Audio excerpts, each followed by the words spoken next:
उत्तर प्रदेश के गाजियाबाद से एक ऐसी खबर आई है जिसने पूरे इलाके को दहला कर रख दिया है।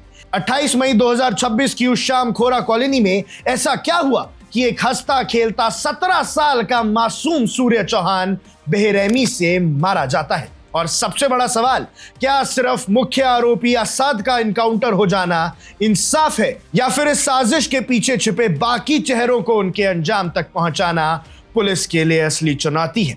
आज हम इस पूरे मामले की परत दर परत पड़ताल करेंगे कि कैसे एक छोटी सी बात पर विवाद शुरू हुआ, कैसे यूपी पुलिस ने एक्शन लिया और कैसे योगी आदित्यनाथ के नए उत्तर प्रदेश में 2 दिन के अंदर इंसाफ मिल जाता है और क्यों आज भी गाजियाबाद की सड़कों पर भारी पुलिस तैनात है। ये सब कुछ इस वीडियो के अंदर।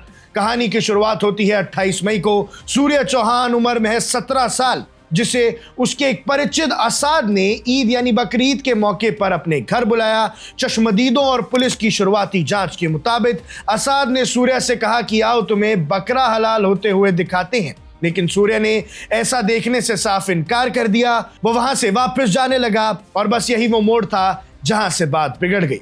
सूर्य का मना करना असाद और उनके साथियों को इतना चुभ गया कि उनके बीच तीखी बहस शुरू हो गई। बात सिर्फ बहस तक नहीं रुकी, देखते ही देखते असाद और उसके साथ मौजूद लोगों ने सूर्य पर चाकू से ताबड़तोड़ हमला कर दिया और लहूलुहान हालत में सूर्य अपनी जान बचाने के लिए वहां से भागा, सड़कों पर दौड़ता रहा, लेकिन जख्म इतने गहरे थे कि वो जिंदगी की जंग हार गया और उसने दम तोड़ दिया। एक 17 साल के बच्चे की इस तरह निर्मम हत्या की खबर जैसे ही खोरा कॉलोनी और पूरे गाजियाबाद में फैली तो लोगों का गुस्सा फूट पड़ा। इलाका बेहद संवेदनशील था, इसलिए माहौल में तनाव तेजी से बढ़ने लगे।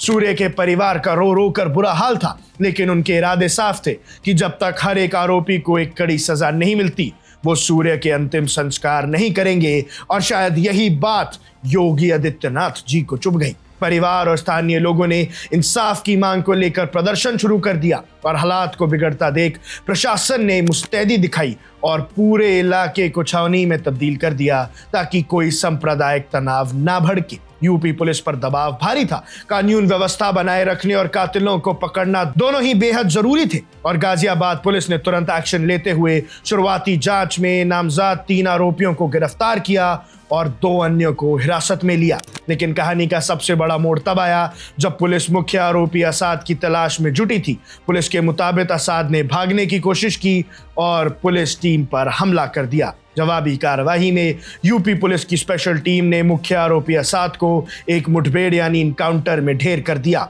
और जैसे ही असाद मारे जाने की खबर आई लगा कि शायद मामला शांत हो जाएगा, लेकिन यूपी पुलिस का एक्शन यहीं नहीं रुकने वाला था।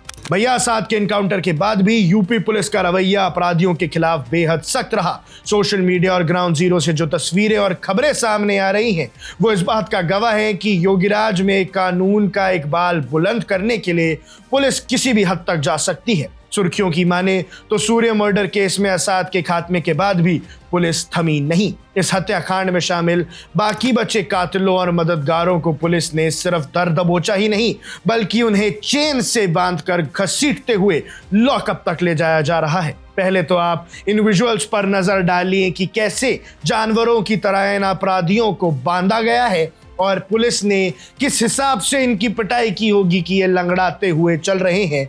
और ये पूरे दुनिया में सारे उन गुंडों को एक मैसेज है कि अब ऐसे ही आप किसी की जान नहीं ले सकते। अपराधियों के मन में कानून का ऐसा खौफ पैदा करने की कोशिश की जा रही है ताकि भविष्य में कोई ऐसी हिम्मत ना कर सके।